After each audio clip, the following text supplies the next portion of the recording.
Hello, everybody. Good day to you all. Today I am talking about it. Welcome to Derry, season number 1, episode number 2, to episode number 5. And overall, this show, it just seems to get better and better each time, exploring more of this world, getting more of the lore, because I think it's like a prequel to the It movies. I think the later movies like that too, add into the lore, getting more background of the characters, who they are, who they become, and lead on to whatever. And so you have here Lily, who's trying to. Okay, now first you have Ronnie. Her dad is being accused of a crime he didn't commit. He's black. He owns the theater, and so the town is very racist, and so kids die is in his theater, so therefore he did it. How does that work? So now the whole town wants him to be crucified. The police, the people, the mayor of the town that's going to the cops and say, you know who did it. We all know who did it. So arrest the guy and let's call it a day. And there is no proof or evidence to prove that he did it. And he said, "Oh, you want your job? You want to stay here? You want to be a part of this? Okay, if not, we can make sure we can get somebody else who will do the job for you." And so therefore, he has to play along. And then he has to scare and manipulate a child to make sure she's doing it right. Because the thing though, she was committed to the mental facility. And she's scared to go back there. I don't know what kind of horrors they did to her, but she's traumatized from that experience. And so because of that, she's like this. So they ask her again in a way where she gets confused and scared. And so she says the wrong thing. Then you got Ronnie dealing with the fact she might lose her dad. And not just lose her dad to prison. Lose her dad forever. So because she knows he's black. It doesn't matter if he's innocent or not. He's going to die.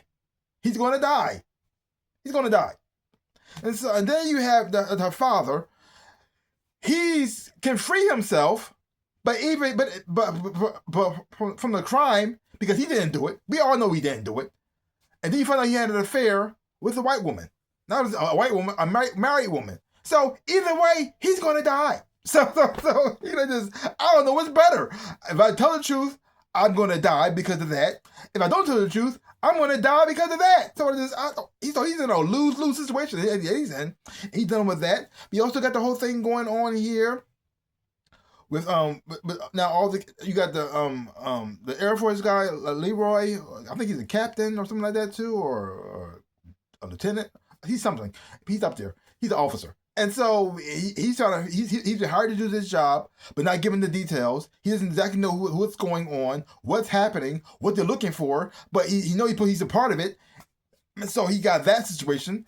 And he also trying to move up in the ranks in his position as well too, but also being respectful. I mean, he just got attacked, but he figured out right. You see him that he is a very highly intelligent man, and that he figured out from the start who attacked him and who didn't attack him. He said, "No." Because he go visit the guy who supposedly attacked him. He looked at him. And he pretty much studied him, how he talks and the mannerisms and things he does. He said, "No, you didn't do it. You didn't do it. You don't have the skills or the capacity to even load this thing." So, and then he assaults them to the point that he wants to kill him. And then when the guy tried to kill him, he came and loaded the gun. And it's like, wow, son, just sit down. Just sit down. Sit there. That's just sad. That's sad.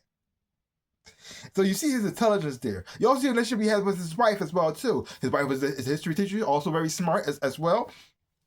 And she's also she's a I guess I would say a fighter. She fights for injustice. She's civil rights movement. She does the marching. She does the too. That's her thing. But he's more like this. Keep your head down. Just do your job. No troubles. Which is very interesting dynamic that they are, because she's all about the fight and just stand up for what's right. If she sees some injustice that's wrong, she's trying to stop it. I mean, there were kids getting there, just beating the crap out of this boy, just bullying right in the middle of the street in front of everybody. No one's stopping it, which is so messed up. Not one adult, not one adult said, "Hey, kids, get out of here. I know your parents. This is a small town. Everybody knows each other." No one did that, which is so weird. So weird. I almost got jumped once. They couldn't catch me. I ran. But even one adult came and said, "What's going on? You okay?" And you're trying to help me. Like, I mean, I was so far ahead of the people. He couldn't see him anymore. I think they gave up. But still, somebody tried to help me, but no one.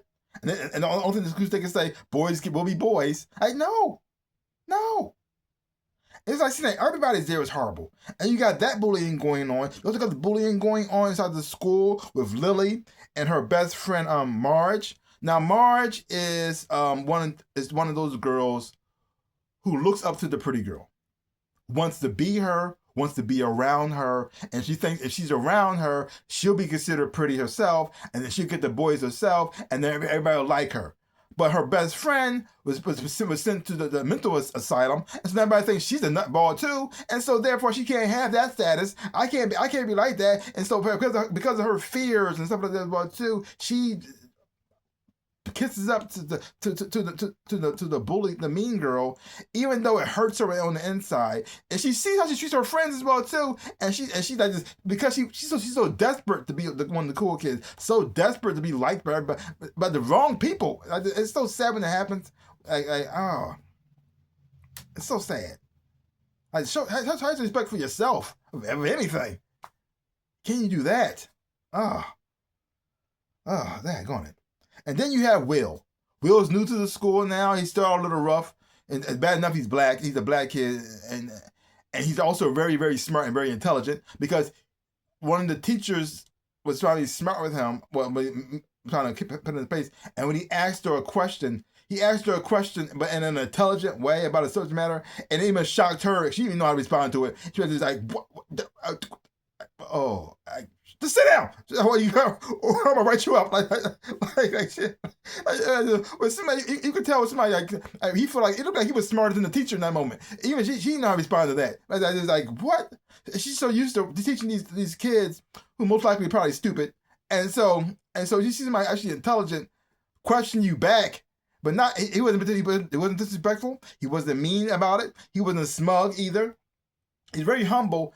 And when he asked her a question, the way he asked it shows how intelligent he was as well too. And I just, wow, this kid is gonna, And also you see the group forming as well with Lily and Ronnie and Will and Rich. And Rich is this likable kid who I just liked him from the start. As soon as he started talking, I said, I'm in. I like this kid. I really do. I hope he don't die. So I think they all do, don't they? That's so sad. But anywho, seeing how they form together as well too, and even Marge managed to come around, is also very nice and very sweet. Messed up and tragic, also very nice and sweet as well. And even though it was very dark at times, it managed to have a little bit of humor to it, like a little bit, like the episode in here when they take her, Lily steals her mom's medication. Help her. I think with her anxiety and stuff like that too, because they're trying to face the monster, and we'll figure it out from this because how it feeds, that it's feeding off of fear, and so if they're not scared, he has nothing to feed on, so they won't get hungry. So he thought he can't eat them, and so. So the scarier they are, the more adrenaline they pump into the system, and so that their taste better. So and they're not scared, blah blah blah. So they take these pills, and you see them they all high, and they're kind of tripping a little bit. And had a little moment in there. It was kind of silly, but I really did enjoy that. I enjoyed that a lot because it brought some like humor to the darkness. At the same time, we also got introduced to Richard Halloran, and he's a psychic. And you see his skills and use in action in here as well too, and it's so interesting. It's interesting in here because you got mostly everybody in the military here is white, but they brought in two black men to help them out the most, because you got Leroy, who was I want to say captain. He got a bad injury, where a part of his brain got damaged. With that part of his brain that helps him like feel fear. And he says, "Oh, he's perfect because he can face the beast without getting scared." And then you have Leroy, you have Richard, who's a psychic. Two black men they brought in to help save a problem that they caused, and well, not they caused, but they're trying to handle, but they can't do it on their own. And so it's like very interesting. But at the same time, even though they say that Leroy doesn't show any fear, he didn't show no fear for himself. Like when the guy had his gun to him, what they're going to kill him, he wasn't scared then. And even when he stood up to his boss, he didn't seem to show any fear there either.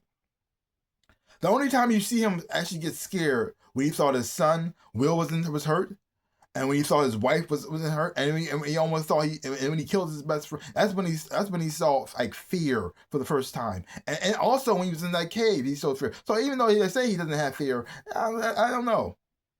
Maybe not.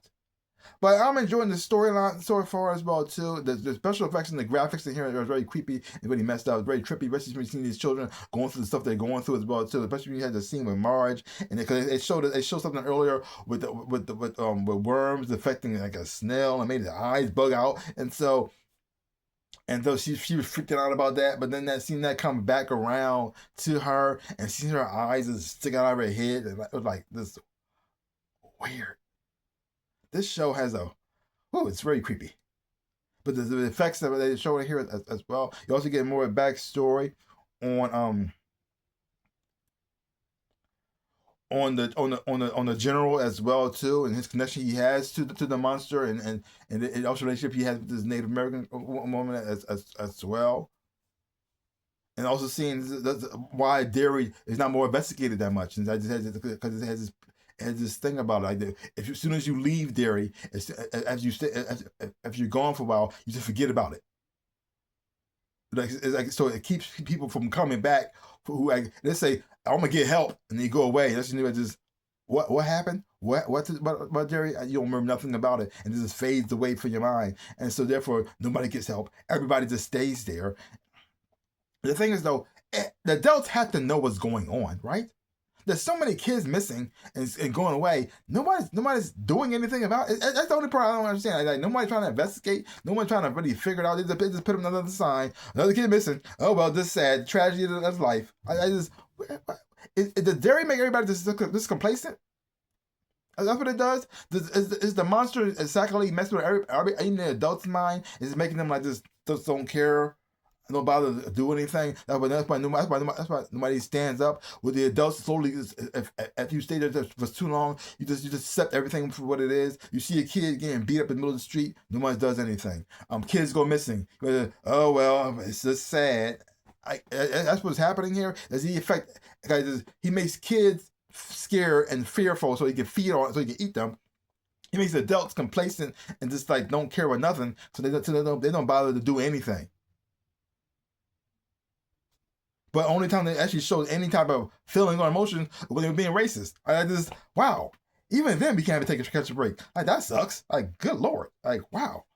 Oh, man. Ugh. It was so weird. It's also very interesting at the same time because this black man who they want to hang up and kill because he hurt children, but then they see children actually hurting a child, and they just whatever. Like, I know you can say that one too. That one is right in front of your face. And then it looked at Charlotte weird, like she was the crazy person for helping out and standing up for the kid. Oh man, that's so interesting. But great episode so far. Like I said, it's very dark, but at the same time, I'm enjoying the whole dynamic between the team, how it came together with the kids. I'm watching. I guess I keep saying I want to say Captain. I don't know what it is. Captain and his journey of discovering what's going on. Also seeing more backstory on Richard and see him use his powers and abilities as well. And just seeing just how powerful he really is as well too.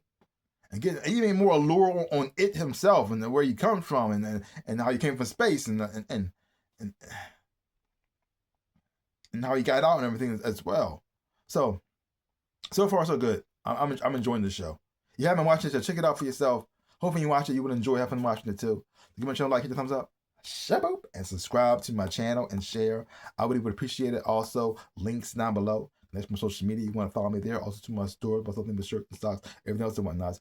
Shirts that I designed myself. see some stuff, buy some stuff. I really would appreciate it. Like I always say, in my dreams of a life, I am the Ninja Rabbit. Peace out, peoples.